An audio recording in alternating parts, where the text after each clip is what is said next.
हिंगोली जिल्हा पोलीस दलात पोलीस अधीक्षक पदावर नीलाभ रोहन रुजू झाले की लागलीच भाजपचे हिंगोली विधानसभेचे आमदार तानाजीराव मुटकुळे यांच्यासह शिष्टमंडळानं त्यांची भेट घेतली, सत्कार केला। त्यानंतर लागलीच दुसऱ्या दिवशी शिंदे सेनेच्या आमदारानं पोलीस अधीक्षकांची भेट घेत सत्कार केला। दोघांचे फोटो सोशल माध्यमातून व्हायरल झाले।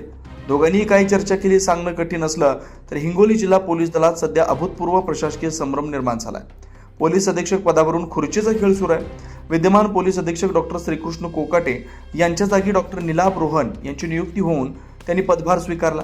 मात्र बदली आदेशाला केंद्रीय प्रशासकीय न्यायाधिकरणानं स्थगिती दिल्यानं एकाच पदावर 2 अधिकारी असल्याची परिस्थिती निर्माण झाली आहे। या गोंधळात नेमके आदेश कोणाचे पाळायचे हा प्रश्न पोलीस अधिकारी व कर्मचाऱ्यांना पडलाय।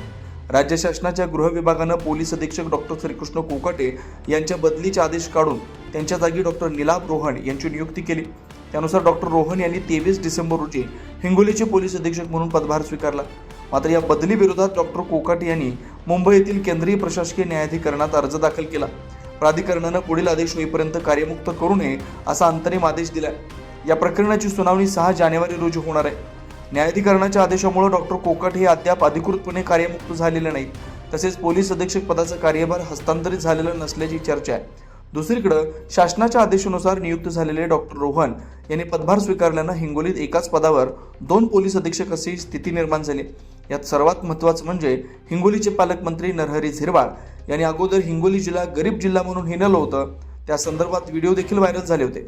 आता मात्र याच गरीब हिंगोली जिल्ह्याला 2 SP असल्यानं चर्चेचा विषय बनलाय। उमेश चक्कर, प्रवाह नेटवर्क, हिंगोली।